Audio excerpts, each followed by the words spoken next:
Halo teman-teman, jumpa lagi di podcast bersama Ikatan Wajib Pajak Indonesia (IWPI) langsung dengan Sang Ketua Umum Bapak Rinto Setiawan. Halo Pak Rinto, apa kabar? Masih semangat hari ini, Pak? Selalu semangat Mas untuk menegakkan keadilan di dunia perpajakan ini Mas. Oke, luar biasa ya Pak Rinto masih semangat terus ya menjelang Hari Raya teman-teman. IWPI tetap bersama kita semua. Kali ini kita akan bahas mengenai blundernya Pak Purbaya nih ya. Mungkin teman-teman kita kasih konteksnya dulu ya. Ini di mana Purbaya ini mengatakan demi naikkan tax ratio 11%, Purbaya janjikan bonus untuk DJP DJBC ya. Jadi KPI-nya petugas pajak itu lagi-lagi adalah uang, uang, dan uang. Sama Ya. seperti zaman Sri Mulyani. Orang dinilai dari uang. Orang di value-nya si pejabat pajak itu adalah uang yang dia dapatkan. Hmm. Value-nya bukannya pelayanan pada masyarakat, bukan kepuasan masyarakat, bukan. Value-nya adalah uang gitu. Kalau uangnya tercapai, kita kasih bonus. Kalau masyarakat komplain, kita nggak peduli gitu. Silakan urus ke pengadilan itu nanti ada teman-teman kita menunggu di sana ya. Jadi ini mindset. Ini ada lagi nih dari CNBC Indonesia. Purbaya mau minta bonus ke Prabowo jika tax ratio tembus 11%, yang nantinya akan dibagi-bagi ya untuk dia dan para anak buahnya begitu ya.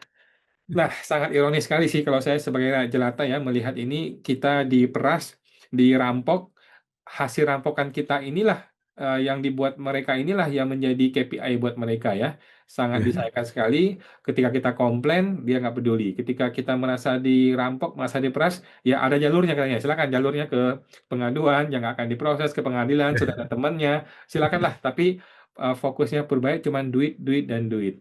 Nah, bagaimana IWP menanggapinya, Pak? Ya, terima kasih Mas Awan. Ini sangat disayangkan Mas Awan. Lagi-lagi pengelolaan negara kita ini sangat amburadul. Ini jika diteruskan sangat berbahaya Mas Awan. Jadi banyak pegawai ASN nantinya akan ingin hanya jadi pegawai di Kemenq, terutama di Direktorat Jenderal Pajak dan Direktorat Bea Cukai Mas Awan. Ini kayak sudah dijamin kehidupannya, plus ada bonus, Mas. Ini seperti sales atau marketing ini, Mas Awan. Nah, sebenarnya kalau ada bonus sales atau marketing itu tidak masalah. Tidak ada masalah, Mas Awan. Asal pengelola negara ini, dalam hal ini pemerintah ini paham tugas dan fungsinya. Tugasnya pemerintah ini adalah melayani dan mengatur rakyat. Nah, ini saya tadi juga agak tidak sependapat dengan Mas Awan terkait dengan rakyat jelata. Tidak ada istilah rakyat jelata, Mas Awan, di negara republik. Yang ada rakyat adalah pemilik kedaulatan. Itu jelas-jelas tertuang di pasal 1 ayat 2 konstitusi kita. Nah, ini kalau semua ini apa kalau pernyataan Menteri Keuangan ini dibiarkan nanti semua ASN ini pada bondong-bondong kepingin ke DJP dan DJBC, Mas Awan.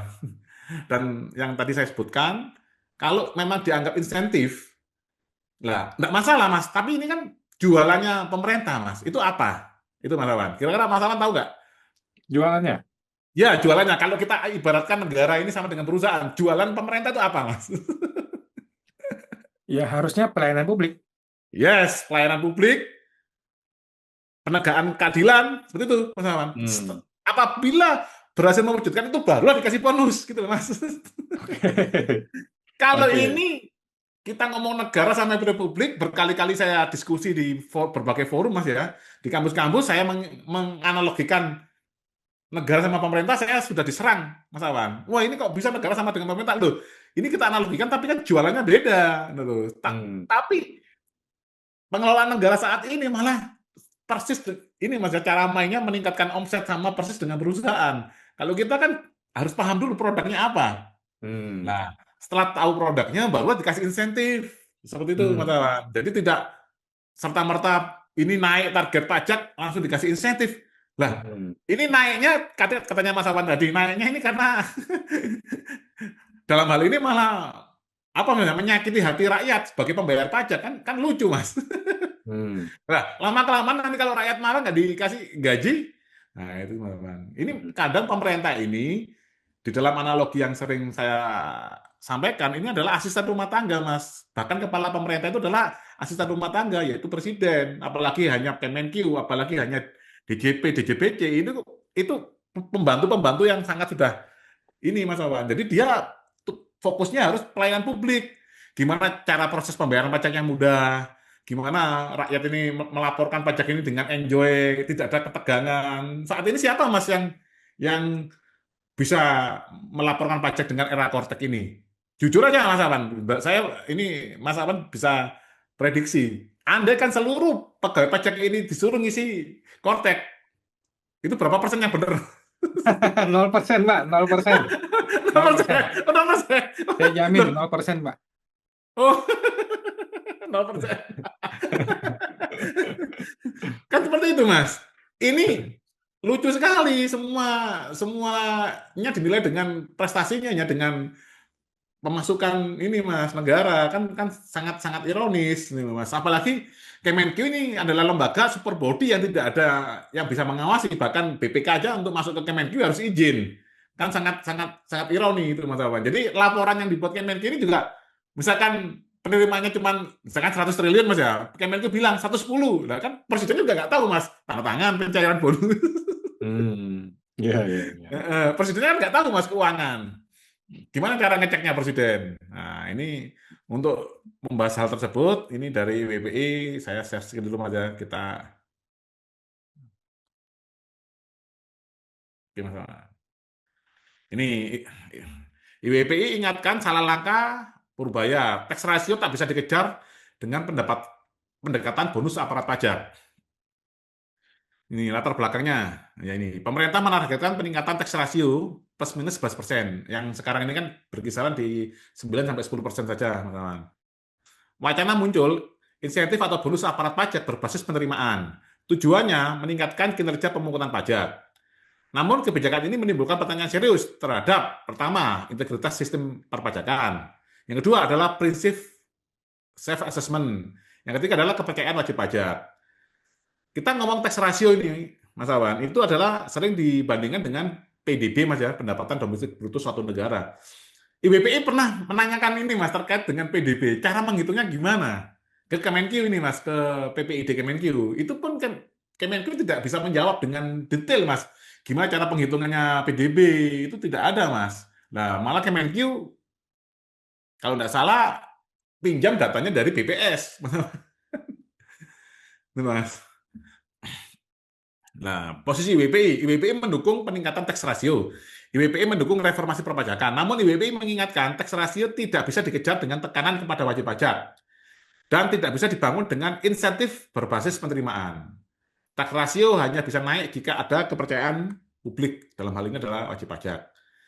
Ini Mas, tax ratio Indonesia dan tantangan nyata. Tax ratio Indonesia saat ini plus minus 10 sampai 11%. Nah, ini sekitar 9 sampai 10 Mas sekarang.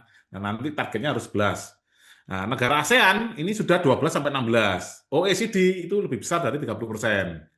Penyebabnya rendah adalah basis pajak sempit. Sektor informal terlalu besar. Ini banyak pekerja-pekerja sektor informal seperti ini Mas ya. Jualan kue di pinggir jalan.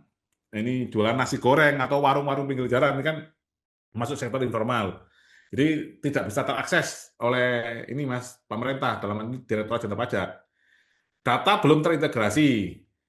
Nah, ini juga tantangan yang luar biasa Mas. Kalau data terintegrasi nantinya yang paling ketahuan banyak menyembunyikan harta itu mungkin malah pegawai Kemenq juga Mas. Terus kepastian hukum lemah dan trust atau kepercayaan rendah. Masalah utama bukan hanya kepatuhan tetapi kepercayaan pada sistem. Resiko bonus aparat pajak. Jika insentif dikaitkan dengan penerimaan, potensi moral hazard. Pemeriksaan akan semakin agresif, Mas. Koreksi dipaksakan, interpretasi diperluas, target based enforcement. Ini interpretasi diperluas itu maksudnya kadang pemaknaan pasal ini sudah dikuasai oleh mereka juga, Mas Awan. Tafsir atas pasal demi pasal itu dikuasai oleh mereka. Akibatnya sengketa perpajakan meningkat, wajib pajak takut, kepatuhan menurun, dan trust atau kepercayaan menjadi rusak. Self-assessment tidak bisa jalan dengan tekanan. Sistem di Indonesia adalah self-assessment. Artinya wajib pajak menghitung sendiri, wajib pajak melapor sendiri, negara mengawasi secara wajar. Jika aparat mengejar target, sistem berubah menjadi corrective system, coercive system. Wajib pajak akan menjadi defensif, sengketa pajak akan meningkat, tax ratio tidak akan naik. Nih, praktek internasional OECD tidak memakai bonus berbasis penerimaan. Ini Hmm. OECD Mas, negara acuannya pemerintah saat ini adalah OECD ini Mas. Indikator kinerja modern, voluntary compliance, kualitas pelayanan, manajemen risiko, kepastian hukum, penyelesaian sengketa cepat. Nah ini Mas, kualitas pelayanan yang tadi kita sebutkan di awal. Terus kepastian hukum juga sangat berbelit-belit Mas. Kadang sidangnya selesai sekarang, nanti putusannya bisa 2 tahun. Ini Mas, penyelesaian sengketa cepat, ini sudah otomatis tidak, karena tidak ada kepastian hukum. Hmm. Tax authority modern, sama dengan trust authority. Hmm. Ini Mas, sikap IWPI. IWPI mengingatkan menaikkan tax rasio harus dimulai dari integritas sistem, bukan dari tekanan kepada wajib pajak. Hmm. Reformasi harus mulai dari internal Direktorat Jenderal Pajak sendiri. Kepastian hukum harus segera diwujudkan, keadilan dan transparansi harus juga diwujudkan, Mas ya. Hmm. Langkah konkret usulan IWPI, ini langkah konkret yang pertama, Mas ya, yaitu bangun integritas pegawai pajak. Ini Mas, stop keputusan berbasis asumsi, harus berbasis data dan bukti, harus berbasis dasar hukum yang jelas. Hmm. Tidak boleh ada SKPKB yang dipaksakan, tidak boleh ada nilai temuan tanpa rincian. Contoh masalah di lapangan, ini tembakan angka miliaran rupiah tanpa dasar yang jelas, SK yang salah tetap dipaksakan, pemeriksaan tidak transparan. Ini Mas, tanpa integritas, trust tidak ada dan tax ratio tidak akan naik. Langkah konkret yang kedua, yaitu penegakan hukum yang adil. Tidak boleh pandang bulu, tidak boleh pilih wajib pajak yang jinak, tidak boleh tebang pilih, proses harus transparan, wajib pajak berhak merekam pemeriksaan. Rule of law harus berlaku sama untuk semua, baik aparat pajak maupun wajib pajak. Jika hukum tidak adil, kepatuhan otomatis akan menurun. Ya, ini usulan yang ketiga, riset sistem melalui tax amnesty. Banyak kekacauan masa lalu, banyak sengketa yang lama, banyak potensi penyalahgunaan. Solusinya perlu titik riset, yaitu tax amnesty sama dengan titik perubahan rezim. Tanpa riset, kesalahan lama akan menjadi alat tekanan. Oknum punya celah pemerasan, wajib pajak tidak pernah tenang. Tax rasio tidak akan naik jika masa lalu terus menghantui. Ini langkah konkret yang keempat, yaitu komunikasi DJP dan rakyat harus dekat. Ini DJP harus edukatif, dialogis, terbuka, mengayomi.